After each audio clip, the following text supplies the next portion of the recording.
उत्तराखंड, जिसे देवभूमि कहा जाता है, जिसके कण कण में देवताओं का वास है, जहाँ हर घाटी में गूंजती है मंत्रों की आवाज़ और हर पहाड़ एक कहानी सुनाती है। कहानी आस्था, इतिहास और शांति की। ये वही धरती है जहाँ मौजूद है सदियों पुराना जागेश्वर धाम, जहाँ भगवान शिव के सैकड़ों रूप पत्थरों में गढ़े गए हैं, जहाँ हर पत्थर, हर मूर्ति, हर घंटी भगवान शिव के होने का प्रमाण देती है।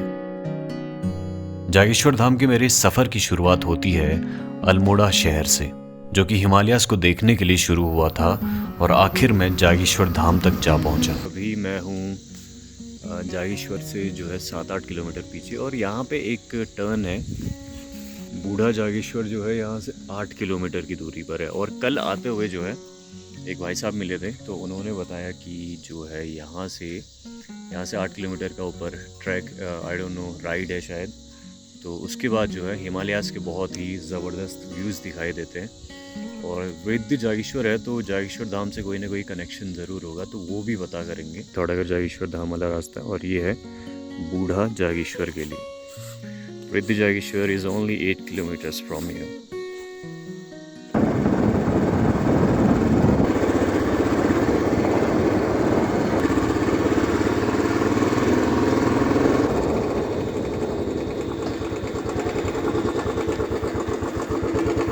भैया, ये वाले रेंज पूरे कहाँ से दिखाई देंगे?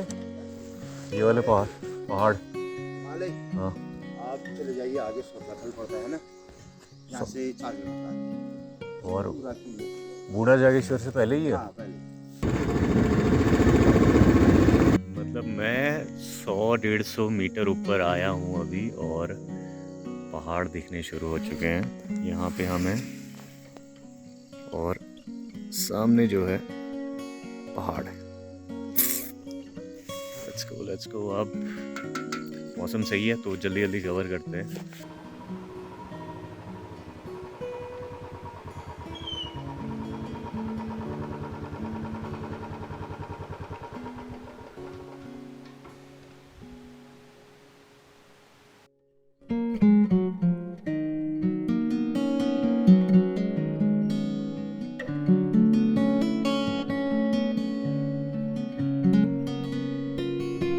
ये मेरे इस ट्रिप का पहला एक्सपीरियंस है जब मैं इस कंप्लीट हिमालयन रेंज को एक साथ देख रहा हूँ। पंचचूली से लेकर नंदा देवी, नंदा घुंगटी, त्रिशूल पर्वत और कुमाऊं और गढ़वाल के एक कंप्लीट हिमालयन रेंज।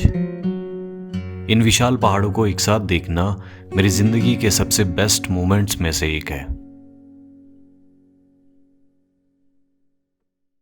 यहाँ से जो है पूरे रेंजेस दिखाई दे रहे हैं।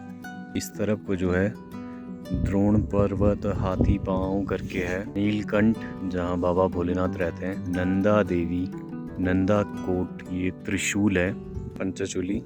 और पंचचूली के बाद जितने भी पहाड़ लगते हैं, भाई साहब बता रहे थे कि वो नेपाल में आते हैं, तो वो उस तरफ के पहाड़ जो है दिखाई नहीं दे रहे क्योंकि बादल लगे हुए हैं। बाकी जो है मुझे जो पहाड़ देखने थे वो मैंने सारे देख लिए। बूढ़ा जागेश्वर के लिए आए थे तो वहाँ ज़रूर जाएंगे। 2 किलोमीटर दूर है यहाँ से, तो वहाँ जाते हैं और वहाँ के बारे में बताते हैं आपको।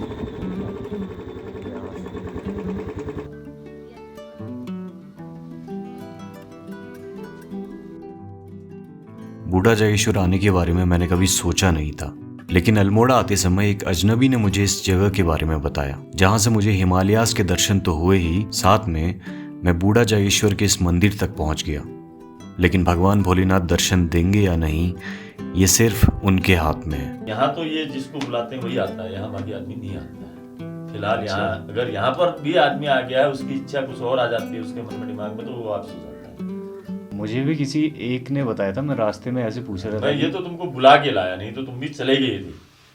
अच्छा, आगे पूजा कर ली, ऐसा नहीं, श्रद्धा भाव से करेगा आदमी तो अवश्य ही भगवान उसको निराश नहीं करते। जितने लोग जागेश्वर धाम भगवान भोलेनाथ के दर्शन करने आते हैं, उनमें से शायद ही बहुत कम लोग होते हैं जो बूढ़ा जागेश्वर तक आ पाते हैं। लेकिन यहाँ की कहानी बहुत ज़्यादा इंटरेस्टिंग है। यहाँ पर भगवान शिव जी की पूजा विष्णु रूप में की जाती है, शालिग्राम।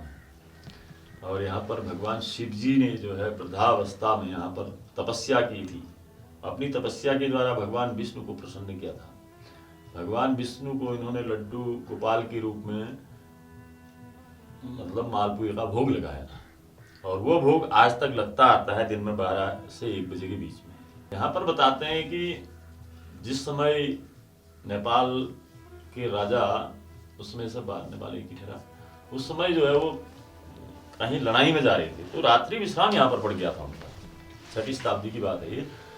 तो उस समय उन्होंने रात्रि विश्राम यहाँ किया, तो रात में उनको सपना हुआ, और सपने में उनको ये जगह दिखाई दी। यहाँ पर एक दीपक जला हुआ था और एक गाय जो है सवेरे जैसा सपने में बता रखा था उसी प्रकार दूध दे अपने आप ही इस लिंग में दे रही थी।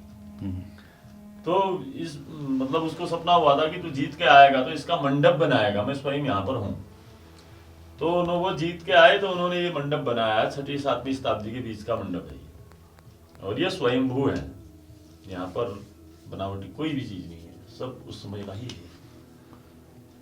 उस समय हमको जब उन्होंने ये बनाया तो उसके बाद पूजा करने की पद्धति चालू हुई होगी, तो हमको काशी से लाया गया हमारे पूर्वज को, और उनके द्वारा यहाँ पर पूजा अर्चना करने लगे, और उस समय से हम ही इसकी पूजा अर्चना करते हैं। ये बाला जागेश्वर हुआ, ये बाद में बना, जो नीचे बना वो बाद में बना। ये मूल जड़ हुई, पहले यही हुआ ब्रज जागेश्वर।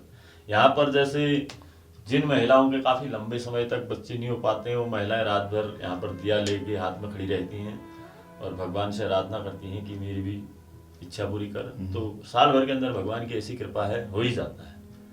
या वो शालिग्राम चावल की पार्थिव पूजा करे 1500, वो एक दिन में हो जाता है, रात भर खड़ा नहीं होना पड़ता है उसके लिए। वही 5 पंडित एक दिन में उसको पूरा कर लेते हैं, 1500 पार्थिव बना के पूजा करके भगवान की कृपा रहती है कि उसके बन जाते। मेरे पास ऐसे 15-15, 16-16 साल की महिला थी, वो 16 साल हो गए थे, उसका बच्चा नहीं हुआ था, तो वो यहाँ आई, उसने यहाँ पर आके पार्थिव पूजा की और साल भर के अंदर वो बच्चा लेके यहाँ आई। यहाँ पर जितनी भी मनोकामनाएं होती है, जैसे ये चढ़ा हुआ है ना, ये जो भी सामान आप देख रहे हैं, ये सब मनो इच्छा, ये गगरियां हैं, ये है जो भी आइटम यहाँ पर है, ये सब इच्छा पूर्ति वालों का ही है। हमारा यहाँ पर कुछ भी नहीं, यहाँ पर भगवान से 1400 साल से चल रही है यहाँ पर। और इसी 6वीं 7वीं शताब्दी का तो मंदिर है।